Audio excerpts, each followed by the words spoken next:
Ladies and gentlemen, today our guest on the Women Leaders in Petchem series at Insights with Nidhi Varma is Dr. Medha Tarpatrikar, co-founder and director, Rudra Environmental Solutions, logging in from Pune. Dr. Hello. Medha is an MBA from Nottingham University, UK, LLB from Pune University, as well as PhD in branding. She has studied for MSc in psychology and has completed many diplomas in subjects ranging from IPR, journalism, marketing, and forensic science. So good to have you with an interaction with us, ma'am. What an accomplished colleague we have with us today. Welcome to the show, ma'am. Thank you very much, Nidhi, and it's my pleasure. Thank you. Dr. Medha, please share with us your journey before you found Rudra. We don't have much knowledge about how you kind of began this company and NGO. I've always been a serial entrepreneur. Maybe it's because of my personality. I found that working was very difficult. So I had a market research company.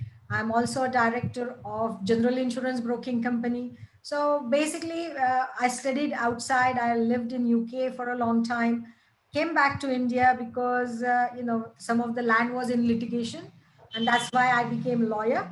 And I started Mantra market research company with friend of mine, Shirish Fartare, who is again a co-founder of Rudra as well.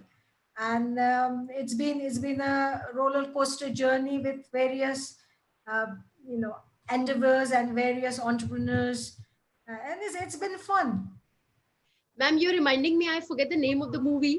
कि जो problem आता है आप उसको पढ़ लेते हो and you become an expert and solve it so I am very happy with that कि लैंड का प्रॉब्लम था तो मैंने एलएलबी कर लिया और मैंने सॉल्व कर लिया I love this ma'am this is like another level all together ma'am, do you think that women have to work a little more harder in order to kind of get recognized or kind of accomplish or deliver the same as men? Yes, I do. Yes. Simply because we women have don't have to show the emotions, because if you show the emotion, then they call you, oh, it's a woman thing. So we really have to find a balance. And I'll tell you a story. We used to go for any business meeting, me and Shri, and he used to say, oh, she's more expert in branding. Please talk to her. But I think in our society, it was always like men are the leaders and we are the followers. Like they say that for every man, successful man, there's a woman behind. Why can't the woman be next to him? Why does she have to be behind? So I think we do women have to work more harder. Absolutely. I think ये ma'am ये वाला जो phrase है ना that behind every successful man there is a woman. This also needs a little bit of change now. True, true. Absolutely correct. Yeah. Ma'am, which are the fields and areas where you think organizations can improve from women employees' perspective? Two areas comes to my mind. First is women need flexible timing, because our industry search is not 9 to 5, and women need flexible timing because they have to look after their families, they have to look after the work, and if she's in a higher position, it's more time. And secondly, we really need to cultivate the leadership in women, because if the man doesn't take a job, it's like because he doesn't want to. Lot of time when you speak to women is because there is a lack of confidence. So we really need to cultivate that leadership quality. And I believe that women are born leader. Look at the way they handle. They are the multitaskers. They are the brilliant managers. Just that sometime when they need to take as a leadership role, somewhere we need to help them. So I don't like to say empower women. I would like to say assist women. Lovely way to say it, ma'am. Beautiful word that you've shared. Dr. Mehta, what was the guiding force in your life who kind of encouraged you into doing all the things that you've done and being an entrepreneur? Where did that come from? It's in my genes, because my mother and my grandmother were very strong women, and my grandmother always said, a lot of time they say that this is woman ka kaam hai. From a young age you need to teach girls, and she said girls don't need to do any work. She said you don't need to learn to cook as well, because she said in life there are more things you can achieve. So you don't need to just be in doing this, or this is woman's work. I think I got more freedom than my brother did, because they said, try everything. And then my father, who actually installed that hard work is, there is no shortcuts.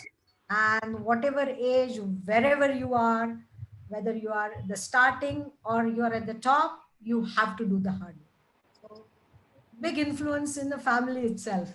Ma'am, I think we are going to thank them for making Dr. Medha what she is today. Yes, yes. Um, how did your interest develop in recycling? Because it's a very intrinsic field. It is not the first choice. It's not. Even it wasn't for me, because we come from a family where you are educated and you start working. You know that recycling needs to be done, but it's that the focus. So I call myself accidental environmentalist. So Good word. me and Shirish has gone into one of the wildlife sanctuaries, and they told us one day you can't go into one area because a deer has been killed. Thought it must be the tiger. And curiosity, we found out that the deer has not been killed by the tiger, but it was killed because they found the plastic inside the stomach of that deer. And after a couple of months, we both looked at each other and we said, we are exactly like people. We want somebody else to do it. Why can't at least we find out, what plastic is, how it is made? Because we had no idea. We have learned it in school, but we had no idea. So we literally, next 6 months, we invited people, polymer engineers, engineers, to come and talk to us and tell us what plastic was, how long it takes, what are, how wonderful it product is, and what are the problems are. And that's how we decided to, try it our hands on it. So, but the idea, simply because of a piece of ice, and it was melting on a tabletop. And it was like a aha moment for us, where we said, water turns to ice, ice turns to water. Can the same thing with the plastic. And that's how we started, experimenting in our kitchen, because the pressure cooker was our first thing where we started, creating all this. And I think that's where the journey began, and we never stopped. Sometimes very simple ideas and observations can become the opening of huge business ideas. So True. ma'am, I am really learning this. जो आपको problem नजर आता है, आप उसको master कर लेते हो and then you find a solution for solving it. I love that attitude. Yes, I can try. I don't know, wonderful. Dr. Mehta, how plastic waste that has been generated in the pandemic? Of course, we all know that plastics is our hero, but the masks, shields, gloves, PPE kits, and all, how are they getting recycled and treated? Oh, it's not getting recycled. It's just getting incinerated, because there is no SOPs. There is nowhere, how you can recycle. So right now, everything is just getting burned. So, and we are losing so much of energy, so much of a recyclable material to this. So more needs to be done on the SOPs and the policies for saving our basic resin there. Yes. Look at the prices of the resin. They are like double, triple they've become. यहीं से कुछ निकाल के use करते हैं. Okay. Dr. Veda, how does the collection and sorting happen in your vertical? Because it's a very manpower intrinsic work. We just devised the idea that instead of we getting or sorting, people do it at their home. So we spend a lot of energies and efforts teaching, because for us, we don't need to segregate into different kind of products. It can be all together, all kind of a plastic. But what we tell people is they can segregate, they can wash things in the home. So it's, we don't get any dirty plastic.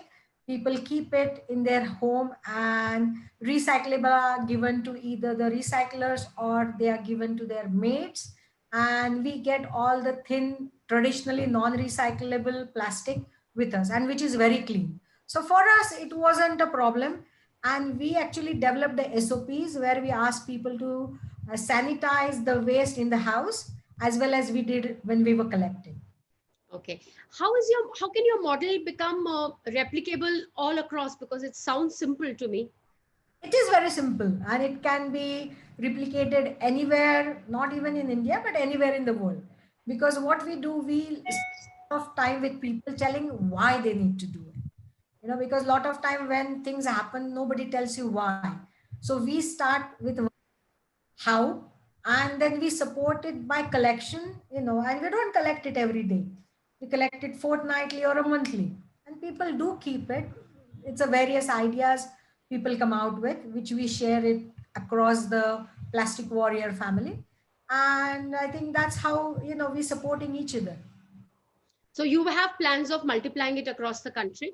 Yes, we have. Unfortunately, because of the pandemic, it's you know, it's taken a step back. But this year we hope to, you know, replicate this in other cities as well. That will be so very useful. Ma'am, how many tons of plastics you have recycled, and what is your target for the future? Up till now, I think it's more than 3,000 metric tons. If I look at the future, I don't want to change the world in a day. So I would say it's around 5,000 metric tons, which is achievable. And so then we can have the next step and maybe it could be more. Wonderful. You also run an NGO. So what are the facilities that you provide through that NGO to the society?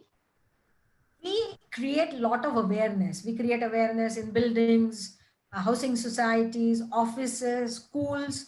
And not only we live with that, we make sure that those people start segregating and then we do collect. And those people who collect more plastic get a badge of Plastic Warrior, and which is a very coveted badge. Not everybody gets it. So people, you know, teach their family members, and that's how we increase the again the family. And, but the more focus is on again awareness creation and the education. So they're going hand in hand. You're doing the work through the NGO, and then the company does the actual implementation. Yeah, because see, we are teaching people that plastic is not bad. Plastic is brilliant product. True. Our littering or our habits are need changing. Perfect. How do you see the plastic recycling industry going forward? I believe a lot of people should come into it. I'm trying my nephews to, you know, get into this industry because I believe next decade is going to be the recycling decade. We are getting more informed citizens because of pandemic. People are getting aware, so I think you know, it's going to be the more exciting, and a lot of innovations are going to come into this. So I think the industry everybody should focus on. Wonderful. If you're getting your own next gen into this business, you truly see value, and it can become like a firework around where everyone sees opportunity in this and also finds this profitable. And as you're saying, it's not that difficult. It's easy if the modules are implemented well. So it Yes. is a sunlight industry going forward. Ma'am, this recent regulation that's going to come, the 50 microns to the 125 microns for the plastic bags, what are your views on that? Confused because, you know, in the one place we are saying we need to ban the plastic, and there we are using more plastic, because if you are using thicker bags, we are going to use more plastic. So I don't see the reasoning behind it, and I'm confused. Policymakers will be listening to this carefully. Finally, what is your message for our women colleagues, since this interview is a part of the women series? I believe that each day is a challenge. At the same time, each day is opportunity as well. So never give up. Just keep trying, and things will work out. It is so optimistic to speak to you, Dr. Medha, and I myself have learned a few things from you. So we're going to thank you so much for this session. I'm sure that once everyone sees this interview, they will also be learning few bits and tips from your life, as well as how you handle situations. Thank you so much, and we're going to see you soon in our conference that is now announced for the 1st and 2nd of September 2021, the physical one, and look forward to see you then, ma'am. Thank you very much, Nidhi, and thank you very much. I look forward to seeing you in person soon. Absolutely. Thank you, ma'am. Take care. Thank you.